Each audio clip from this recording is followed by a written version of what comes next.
Good afternoon. This is Michelle Thompson, your academic coach, and I wanted to give you a few tips for my upcoming workshop, Set Your Life Afire. I think I have some tips if whether or not you decide to register for it. I'm sorry about that. I have some really great tips for you in terms of getting your work done in general. So, here we go. And I'm sorry for moving around quite like this. So I want to do a teaser for those of you who do academic writing about putting writing in its place. In other words, making yourself central, making yourself the center to your life so that you don't have to worry so much about all of the stuff that you need to get done. So how do we do this? In addition to that, I want to get you thinking about being productive while working on your own, because it's so much of what academics do. So I know as an academic, you hear all the time, I should be writing. I should be writing. And I'm eating breakfast and I should be writing. And you know, there's some of that you should be doing. And I suspect you're not feeling great about hearing that all the time. It's actually not what you want to hear all the time at all. And if you read Wendy Laura Belcher's book, Writing Your Journal article in 12 weeks, she actually gives you the following advice, that those people who are the most productive writers write regularly, like every single day. They don't wait for inspiration. They don't think, now is the moment. They just go ahead and do it. I would argue that, and she would too, that you have to schedule writing time into your calendar. It's not going to happen magically. You actually have to make it a priority, and you have to put that there in your calendar to make it work. So you don't have to have 5 hours at a time, 4 hours at a time, not even 2 hours at a time to actually get the kind of writing done that you want to get done. You could start with as little as, I've seen 15 minutes. That doesn't work for me personally, but you can start with as little as 30 minutes at a time. 30 minutes. It gets you going. It gets the juices flowing. It gets things going. And it's a short amount of time. It's not like you'd be writing all day long and getting tired. No, 30 minutes a day. Be clear about what you want to accomplish during that time. It doesn't work if you just have this big old long list in your head about, whatever. Make sure it's really concrete. Make sure that the argument is running through every single paragraph of my work. Or maybe it's like I'm writing a book and I need to do a 1,500-page summary of it, right? Something really concrete, really specific. You can't just say, and during this time I'm going to write the book, because it's too big a task. I mean, how many chapters does your book have? 5, 6, 7, 10, I don't know. It's a lot, and you're not going to write the book in a day, right? So you're going to divide it into chapters and subparts. And, if you write 3 pages, that's great. That is great. That's a good thing, right? So you want to make it concrete and specific, otherwise you won't do it. You don't want too big a task. You need your task into manageable part. And then in your week, then you need to make sure that you have like a catch-up day, right? A day where I didn't get this done this week, and maybe I can use this day to get this X particular thing done. So I would recommend Belcher's book, and you should know that if you are doing academic writing and you want a hand with this and you want to develop community, I can help you with that too. I'll talk about that more at the end of this video.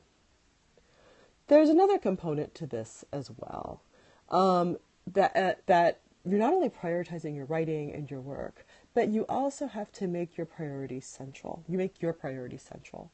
Like, for example, what did you dream about? What did you want to do with your time? What did you hope to do when you were all grown up, aside from being in academia? Give me something else, right? Did you want to travel? Did you want to date? Did you want to have children? Did you want to knit? Did you want to mountain climb? I don't know what that goal is. Only you can know this. And frankly, to have the incentives that you need to do the writing that you want to do, you have to be able to do work that brings you joy, So you want to make sure that you actually divide up those other things into portions and prioritize them in the same way that you handle your writing.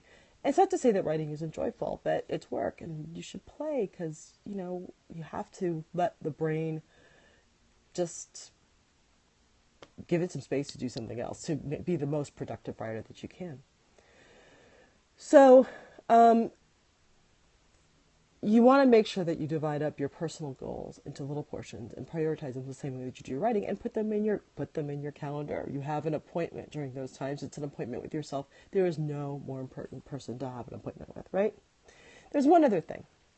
Writing is such a lonely task. I mean, it's just you and your computer, and I mean, you can make it a little more social by working in a coffee shop, but you get the point.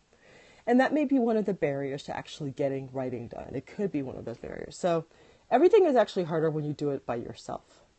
And frankly, sometimes you come to wacky conclusions when you're out on your own. And you don't want to do that. You want to properly assess your work and kind of think through things. So one of the things that you want to do is to actually corral resources so that you can actually do your work. Corral resources so that you can actually do your work. And the one of the ways to do this is to actually put your work in your calendar. But if it feels lonely, you don't even do that, because who wants to feel lonely?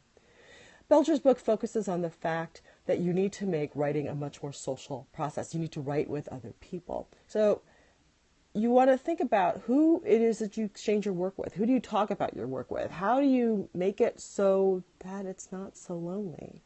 And you want to, on this front, you want to make sure that you set up your own board of directors, right? The people around you that guide you in your life and make things happen, help you make things happen. And a board of directors is not just for writing, it's for all manner of things that you do in your life. You want to have a gang of people in with you.